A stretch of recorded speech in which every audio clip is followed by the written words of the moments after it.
For the first time in 20 years, the silence in Daniel's office felt weaponized.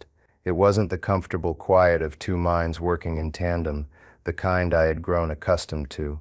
This was the dead, sterile air of a surgical theater before the first cut. Daniel, our celebrity CEO, leaned back in his $1,000 chair, a predator enjoying the view. He'd always been a man of grand gestures and borrowed brilliance, a charismatic vortex who pulled in others' ideas and exhaled them as his own. I was his primary source of oxygen. I'm Michael, and for 2 decades, I was the chief operating officer of his empire, the quiet details guy who translated his chaotic napkin sketch brainstorms into profitable functioning business units. He saw me as a loyal, well-paid appliance, an expensive yes man, and that's a dangerous way to see the man who built the house you live in. If you're tired of being the competent one who gets overlooked, stick around and let me know in the comments if this sounds familiar. Be sure to subscribe for more stories where competence finally gets its due. He slid a leather-bound folder across the polished expanse of his mahogany desk. The movement was slow, deliberate, theatrical. Daniel did everything as if a camera crew was just out of frame. "Michael," he began, his voice laced with a counterfeit sympathy that set my teeth on edge. "We've had an incredible run, truly. But the board and we feel the company needs a new energy, a more dynamic direction." He was trying to let me down easy, which was like trying to gently push a man off a skyscraper. The fall is the same regardless of the tone. Beside him, smirking like a lottery winner who cheated to get the ticket, was his son-in-law, Caleb. Caleb had the kind of empty, confident stare of a man who'd never had to work for anything a day in his life. His resume was a masterpiece of nepotism, a string of consultant and special projects roles at his father's various companies. He was here to be my replacement, the new energy. I didn't open the folder. I knew what it was: my termination papers, my severance package, the official, ink and paper version of a knife in the back. Daniel was still talking, something about a generous offer, about my legacy, about this being a celebration of my service. The words were just noise, the hum of a failing machine. I had given this man the best years of my life. I'd worked weekends he spent on yachts. I'd smoothed over subcontractors he'd insulted. I'd re-engineered projects he'd approved with fatal flaws. I was the ghost in his machine, the architect of his success, and he was thanking me by handing my life's work to an amateur. He thought I was a relic. He thought I was just another cog he could swap out. What Daniel didn't know, what no one knew, was that I was not a cog. I was the engine, and I had kept my own maintenance logs. My heart wasn't pounding. My hands weren't shaking. There was just a profound, cold calm settling in my bones. It was the calm of a chess player who sees the board 5 moves ahead. For every project, every chaotic launch, every corner he cut, I had kept a second set of books, a shadow ledger. It wasn't a document of financial fraud, not in the traditional sense. It was far more damning. It was a meticulous, cross-referenced record of reality. It documented every time he'd substituted cheaper, non-compliant materials to pad a margin, every safety report from our engineers that he'd dismissed as overly cautious, every off-the-books, handshake promise he'd made to a client, a promise I was then expected to deliver on, with an impossible budget and timeline. It was 20 years of his carelessness and my competence, bound in digital amber. When he finally stopped his monologue, the silence returned, expectant. He was waiting for me to break, to plead, to show the hurt he so clearly expected. Instead, I reached into my own briefcase. I pulled out a single sheet of paper and slid it across the desk, placing it right next to his folder. It wasn't thick. It wasn't intimidating. It was a 1-page summary, a simple table with 3 columns: project name, the official story, and the documented reality. He glanced down at it, annoyed by the interruption. Then his eyes scanned the first line: Apex Tower, structural steel grade. His gaze flickered from the paper to me, confusion clouding his features. He read the next line: waterfront development, environmental compliance waivers. The counterfeit tan on his face seemed to drain a shade. By the third line, Evergreen Industrial Park, subcontractor payout discrepancies. The last of his smugness had evaporated, replaced by a cold, dawning horror. This wasn't blackmail. I told him as much, my voice even and low. This was my opening bid in a negotiation where I was going to walk out of this company not with a severance check, but with his single most profitable division, or he and his entire brand were about to be audited into oblivion. The drive home was a blur of traffic lights and gray pavement. I don't remember a single turn, a single other car on the road. It's like my body was on autopilot while my mind was rebooting a 20-year-old operating system. I parked in my driveway. The engine ticked as it cooled, and I just sat there, in the silence of my garage, the key fob heavy in my hand. It wasn't just a key, it was a symbol of a life I'd just been ejected from. The executive parking pass, the 24/7 access, the identity. For 2 decades I wasn't just Michael. I was Michael, the COO, the man who got things done, the quiet power behind the flashy throne. And in the space of a 10-minute pre-scripted meeting that was gone, a profound sense of vertigo washed over me. It felt like stepping off a moving train. The world kept rushing by, but I was suddenly jarringly still. The anger hadn't hit yet. Neither had the fear.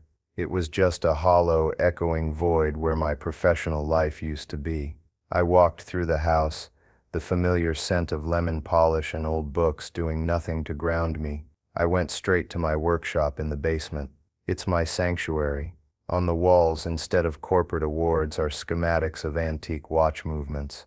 My workbench is a landscape of tiny brass gears, delicate springs, and specialized tools laid out with surgical precision. For years, my hobby has been restoring vintage timepieces. I love the logic of it, the way hundreds of tiny, independent parts work together in perfect harmony to create a single, reliable function, the measurement of time. It's everything my job with Daniel wasn't. It's about precision, integrity, and the quiet satisfaction of making something broken work perfectly again. I picked up a half-finished Jaeger LeCoultre from the 1950s, its intricate movement exposed. I stared at the balance wheel, oscillating back and forth with a rhythm that had been constant for 70 years. It was honest, predictable. It did exactly what it was designed to do. Unlike Daniel, my mind drifted back, not to the big, flashy project launches that got Daniel on the cover of design magazines, but to the quiet crises that nobody ever saw. I remembered the Monolith Project, a massive minimalist headquarters for a tech giant. Daniel's design called for a 40-foot cantilevered entrance canopy made from a single piece of polished concrete. It was bold, it was dramatic, and according to our lead structural engineer, Elena, it was a gravitational impossibility without a support structure that would ruin the aesthetic. Daniel had waved her off in a meeting. "Make it work, Michael. Elena is brilliant, but she thinks in terms of problems, not solutions. Find me a new solution." His new solution was to verbally approve a cheaper composite material from a new supplier he'd met at a cocktail party, without a single stress test. I found out by accident, reviewing shipping dockets late one night. I saw the material code and a cold dread washed over me. I spent the next 72 hours with Elena and her team, running covert simulations. The models were terrifying. Under peak wind load, the canopy wouldn't just crack, it would shear off and fall directly onto the main entrance. We would have killed people. I had to go back to Daniel, not with a problem, but with a fully formed, face-saving alternative. I presented it as an innovative new reinforcement technique that would actually enhance his design. He bought it, of course, because I framed it as his idea. He took the credit for the engineering breakthrough in a trade journal. He never knew that I had personally paid for the initial discarded batch of substandard material out of my own bonus, so it wouldn't show up on the project's main ledger. That was the day the shadow ledger was truly born. It started as a simple CYA file on a password-protected thumb drive, a way to protect myself and my team from his creative recklessness. Then there was the fiasco with the waterfront condos. Daniel had promised the developers a green roof system that was state-of-the-art. What he sold them on was a brochure.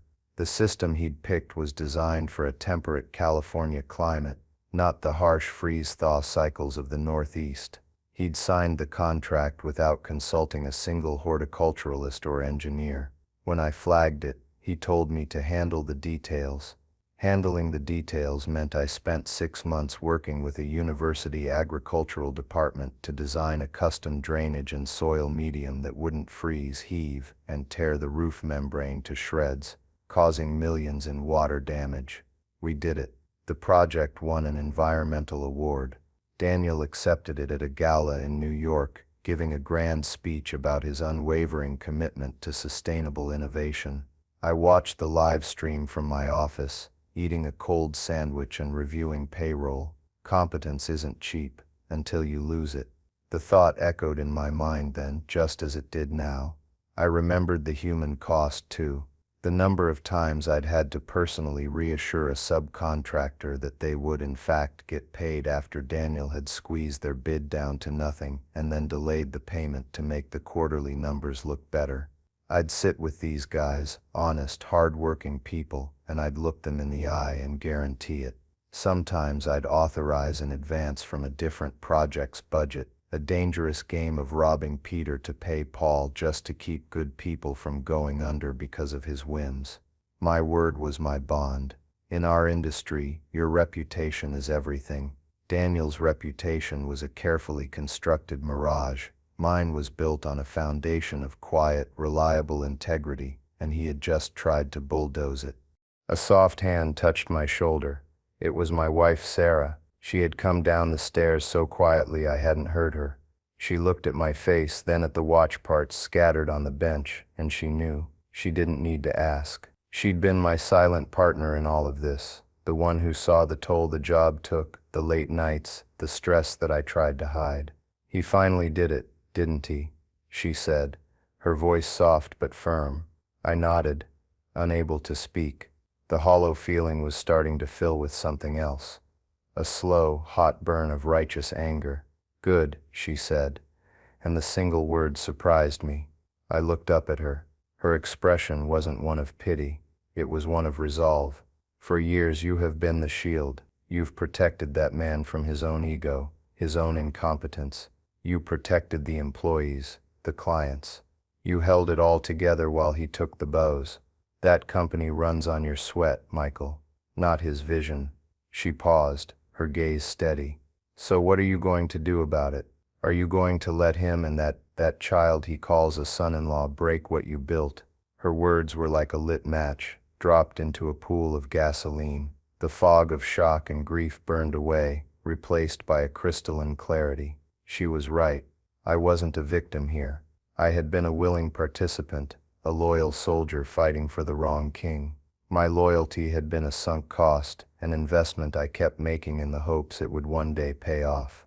But loyalty is a two-way street, and I'd been paying the toll in both directions for years.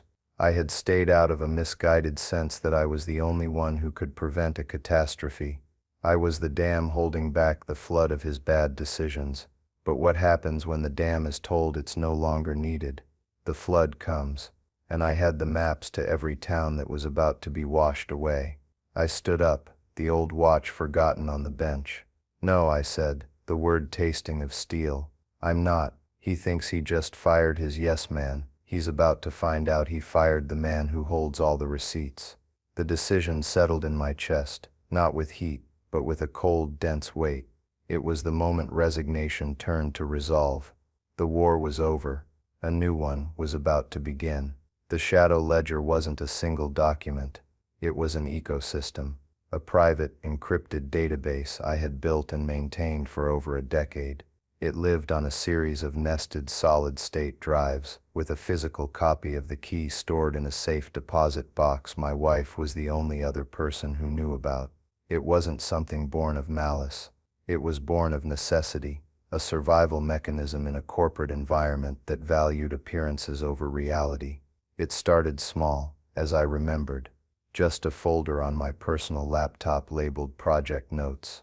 After the monolith project, where I'd had to personally bury the cost of the substandard materials, I realized my memory and my word were not enough. If Daniel ever decided to throw me under the bus to save himself, it would be my word against his. And he was a celebrity. I was just the guy in the background of the photos, so I started documenting. At first it was just for my own protection. Every time he made a verbal directive that contradicted the official plans, I'd make a note, a time-stamped email to myself, summarizing the conversation, BCCing a private, encrypted email address. When he'd tell a client, "Of course we can absorb the cost of that change order, don't you worry about it," I would log the date, the time, the client's name, and the estimated cost that I knew would have to be clawed back from some other part of the budget. I wasn't just the COO, I was the company's institutional memory. The problem was, the institution itself had amnesia.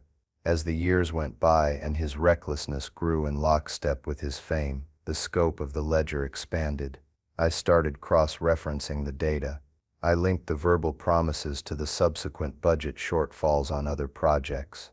I connected the dots between a sudden switch to a cheaper, untested supplier and the spike in warranty claims 6 months later. It became a tapestry of cause and effect that no one else could see, because they only ever saw the part of the picture Daniel wanted them to. I wasn't a hacker stealing information. As COO, it was all my information to begin with.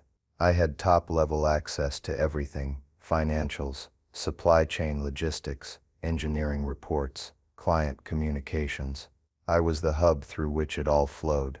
I just created a second, more honest destination for the data that mattered. My most crucial ally in this, though he didn't know the full extent of the ledger, was David Chen, our chief financial officer. I had hired David 10 years ago. He was a brilliant, meticulous accountant fresh out of a top firm, and he had a spine. I saw in him the same commitment to reality that I valued. Daniel had initially been against his hiring, saying he was too by the book. That was exactly why I fought for him. Over the years, David and I had developed a kind of shorthand. He would come into my office, close the door, and just say something like, "The numbers on the Kensington project aren't adding up. Daniel's projected margin is 20%, but my team is showing it's closer to 6. There's a 14% gap I can't account for." And I would know exactly what it was. It was the handshake deal Daniel had made to get the contract, promising a free upgrade to the HVAC system that he never put in writing. I would have to tell David to find the room in the corporate overhead budget, a directive we both hated because it meant tightening the belt on everyone else to pay for Daniel's secret promises. About a year before my termination, David came to my office looking more stressed than I'd ever seen him. He was holding a preliminary audit report from our internal team. "Michael, I have a serious problem," he said, his voice low. "I'm seeing a pattern of payments to a new set of shell corporations for logistical consulting. They're all being approved directly by Daniel, with no supporting documentation. We're talking about hundreds of thousands of dollars. It looks like he's siphoning money. And if the IRS ever decides to do a deep dive, this isn't just a fine, this could be criminal." I knew about the payments. I had flagged them myself. They were for the fixers. Daniel used to grease palms and get problematic zoning variances pushed through. It was the dirtiest part of the business, the part Daniel kept completely off the official records. David was seeing the tip of a very ugly iceberg. I looked at him and made a decision. I didn't show him the ledger, but I opened a locked drawer in my desk and pulled out a file. It contained my own documentation on just one of those shell corporations, tracing its ownership back to the cousin of a city councilman. David's eyes widened. "How did you?" he started. "I pay attention, David," I told him, "and so do you. Keep your own records. Keep them safe. There may come a day when the books need to be balanced for good." That was the moment our unspoken alliance was forged in steel. He knew I saw what he saw, and he knew I was preparing for something.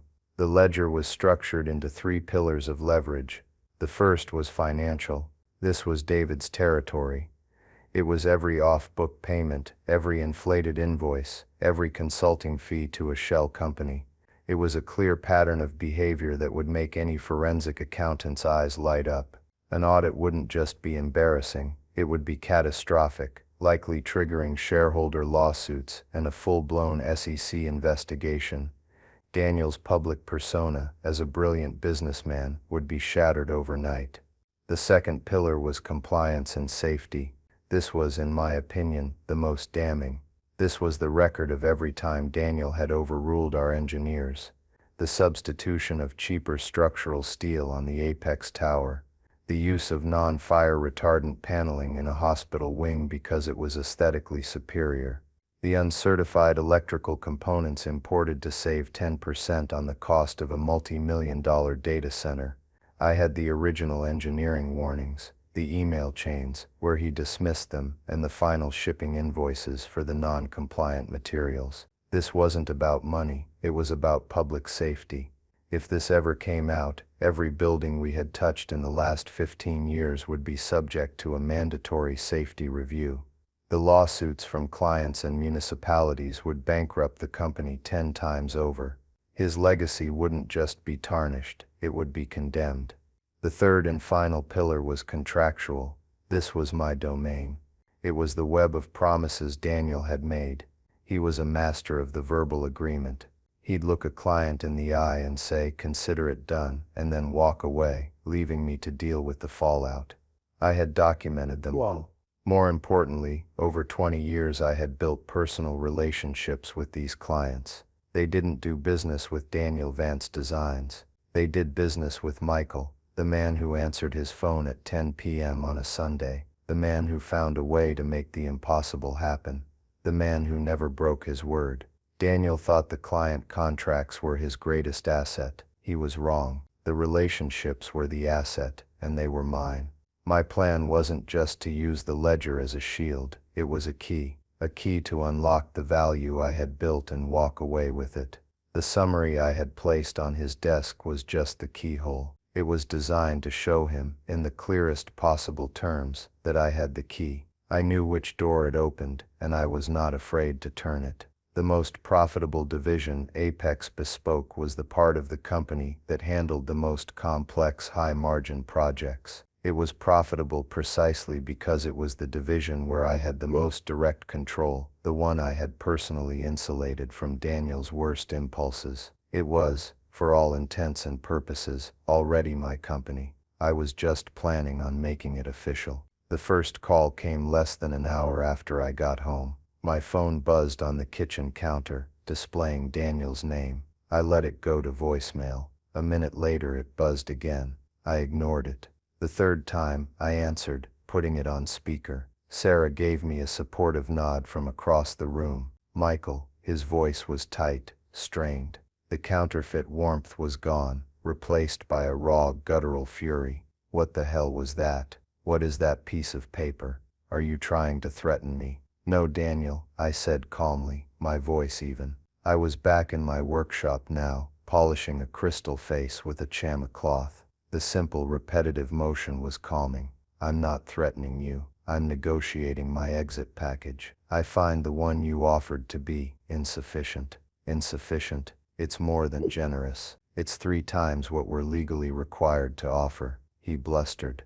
This was a classic Daniel tactic. Start with outrage, transition to indignation. The legality of your offer is debatable, Daniel, especially given my tenure and the circumstances of my dismissal. But we're not talking about legal minimums, we're talking about value. That one-page summary is an index, a table of contents. The full ledger is considerably more detailed, cross-referenced, annotated, with supporting documentation for every single entry.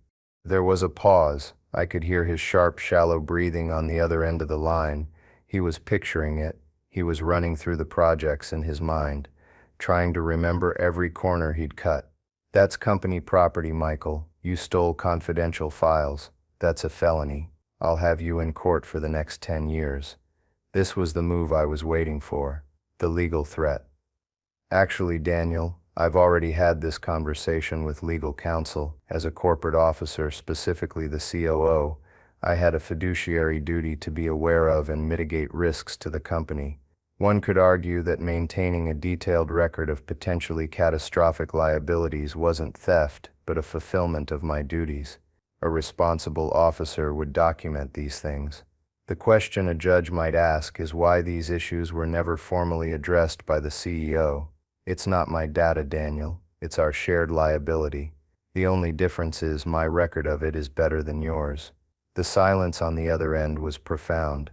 I had just checkmated him on his own terms.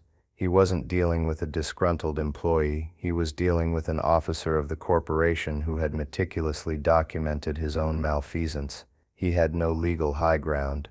"What do you want, Michael?" he finally whispered, his voice small and defeated. "I want Apex Bespoke," I said simply. The entire division spun off into a new independent entity. The existing contracts, the key personnel, the equipment, and the intellectual property associated with its projects. You hand it over to me, clean and clear. In return, the shadow ledger and all its copies get sealed, permanently. "You're insane," he sputtered. "That's our most profitable division. It's worth tens of millions." "I know what it's worth," I replied, my voice turning to ice. "I'm the one who built it. And right now it's the only thing standing between you and a full multi-agency audit that will liquidate your entire net worth and probably your freedom. The choice is yours. You have 48 hours to have your lawyers contact mine." I hung up the phone. My hand was perfectly steady. The first move was made. The king was in check. The next day was a symphony of silence. No calls from Daniel, no panicked emails. I knew what was happening. He was scrambling. He would be huddled with his lawyers, who would be explaining to him in very expensive billable hours just how deep the hole was that he'd dug for himself. The real information came that evening, from David. He called me on a private prepaid burner phone we'd established for just such a contingency. "It's a madhouse here, Michael," he said, his voice a rushed whisper. "Daniel called an emergency senior management meeting this morning. He was pale, sweating. He tried to project confidence, but it was like watching a scarecrow pretend to be a general." "What about Caleb?" I asked, picturing the smirking son-in-law. David let out a bitter laugh. "Caleb, he was a deer in the headlights. Daniel announced your sudden retirement and Caleb's promotion to acting COO. Then he opened the floor for operational updates. The head of logistics immediately asked about the revised schedule for the materials shipment for the new museum project, the one you personally negotiated with the German supplier." Caleb just stared. He had no idea what she was talking about. He tried to bluff, said he'd circle back after synergizing the core verticals.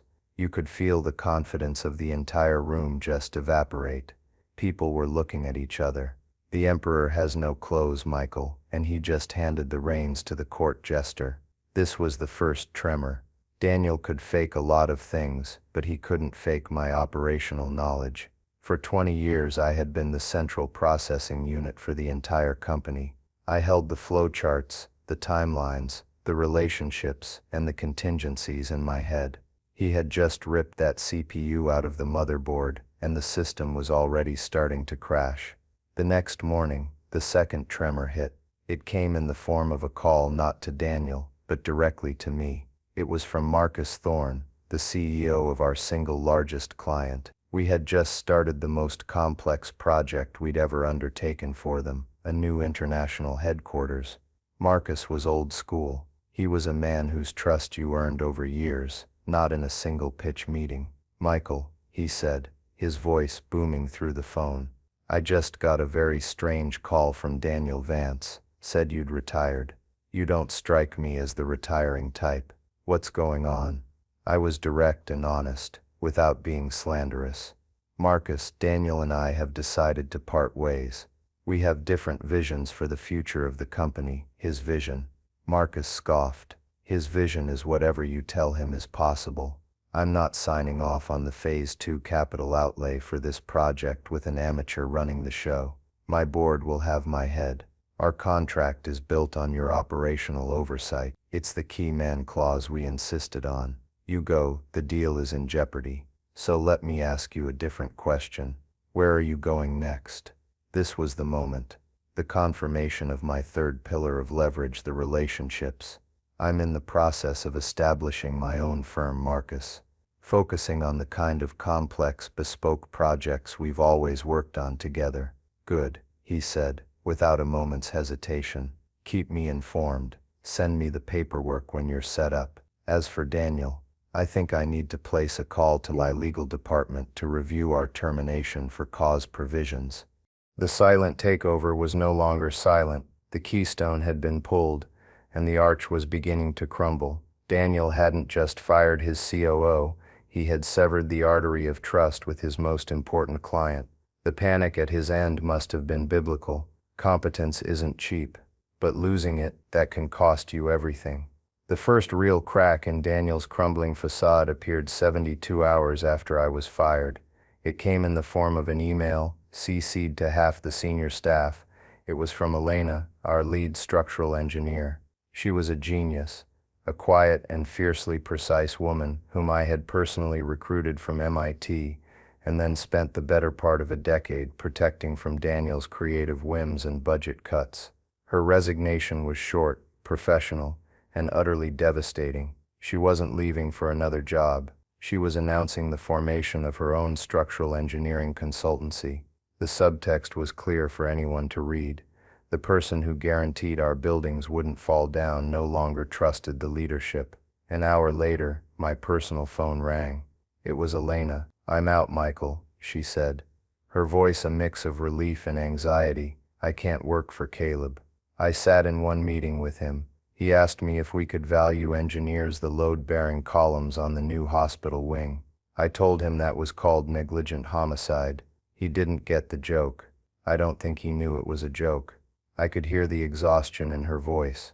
"Whatever you're doing next," she continued.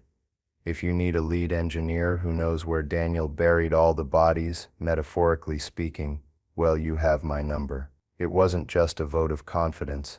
It was the first piece of my new company falling into place. The talent exodus had begun. It wasn't a flood, but a slow, steady drain of the most vital people. The ones who, like me, had stayed out of loyalty, not to the brand, but to the work and to each other. David called me later that night. "Two of my best senior accountants just gave their notice," he said. "They're not even going to another firm. They're just leaving. They told me they don't want their names on the quarterly reports with Caleb signing off as COO. The fear was spreading. The people who actually knew how the company worked knew that the risk of staying was now higher than the risk of leaving. They knew that when things went wrong, Daniel would need scapegoats, and the most competent people are always the most visible targets. The desperate counter-manipulation came on Friday, a week after my termination. It was a call from Daniel himself. The rage was gone. The panic was gone. It was replaced by a tone I knew all too well, the sound of him trying to sell something. "Michael, my friend," he began, the word friend sounding alien and obscene. "I think we've all had some time to cool down. Let's be reasonable." I may have been hasty. I remained silent. "Look," he continued, his voice taking on a conspiratorial whisper, "Caleb is a work in progress. It was a mistake. I see that now. What if we create a new role for you, executive vice chairman, a 7-figure salary, more than you were making before. You'd report directly to the board. You'd oversee everything. A true senior advisory role. You can guide Caleb, mold him. We can put this all behind us." It was the classic move of a cornered narcissist. He wasn't offering an apology. He was offering a bribe. He wasn't admitting fault. He was trying to buy my silence and my complicity. He wanted me to come back and clean up his mess, to put the ghost back in the machine so he could continue taking the credit. He still didn't get it. He still thought my loyalty was a commodity that could be purchased. "Let me be very clear, Daniel," I said, my voice flat and devoid of emotion.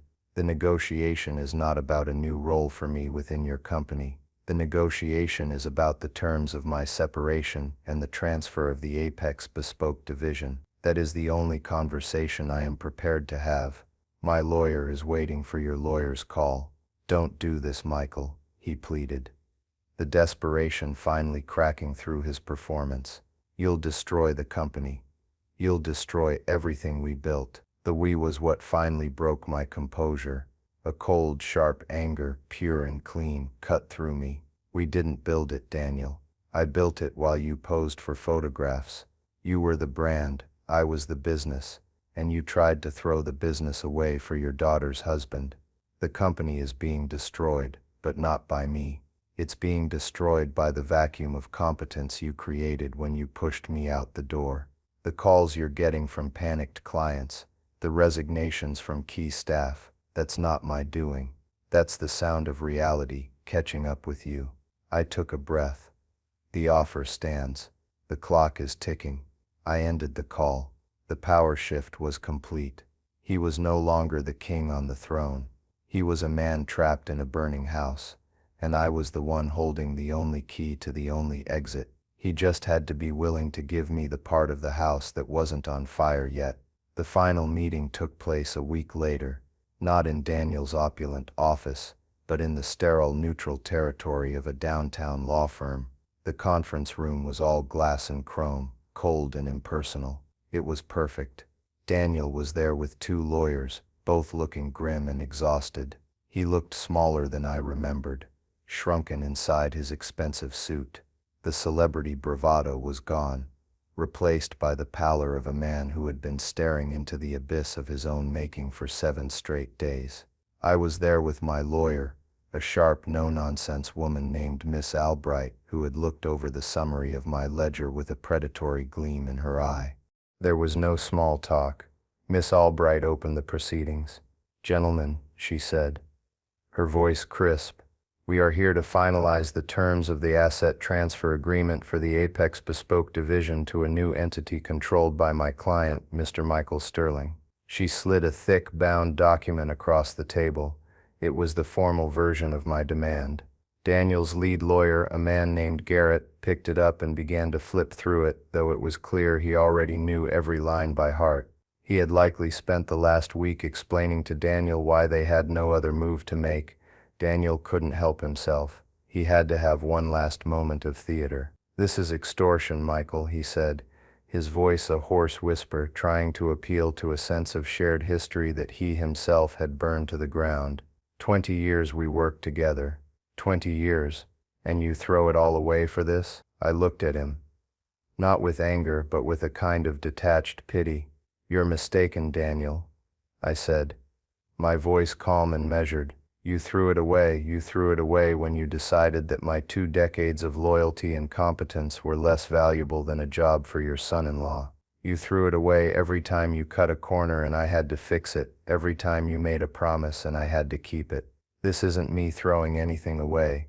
This is me finally collecting my deferred compensation." His face crumpled. He knew it was true. Garrett, his lawyer, put a hand on his arm. "Daniel, let's just get through this."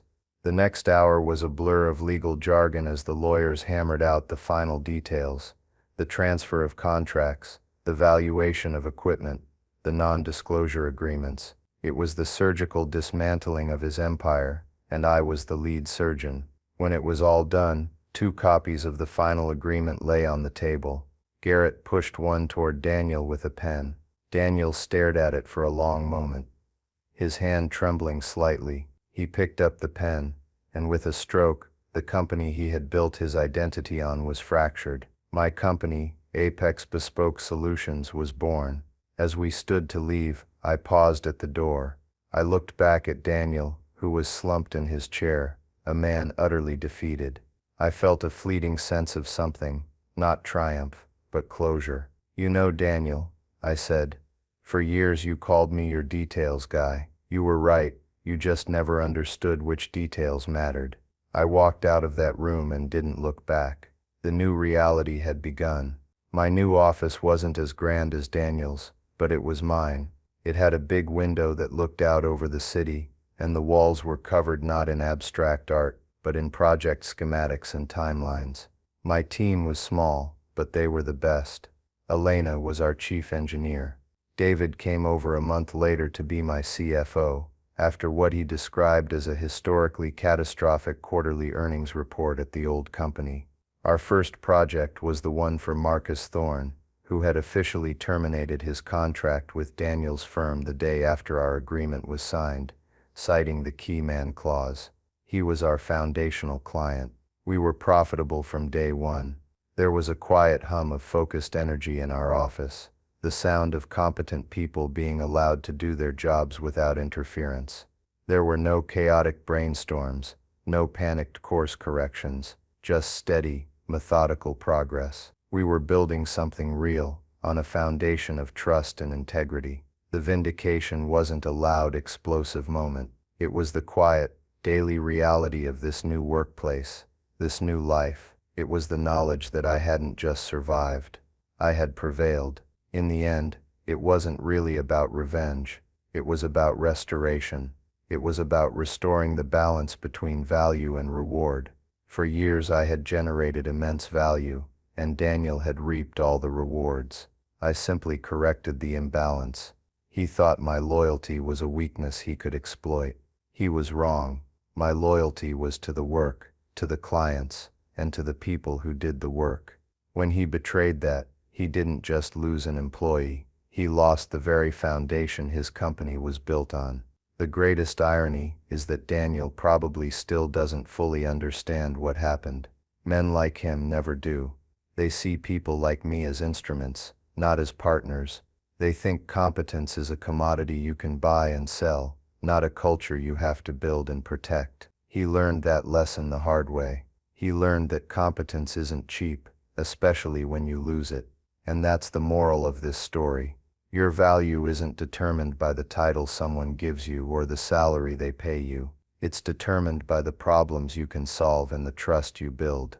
Never let anyone, no matter how powerful or charismatic, convince you otherwise.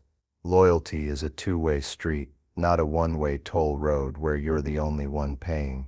If you find yourself on a road like that, it might be time to build your own.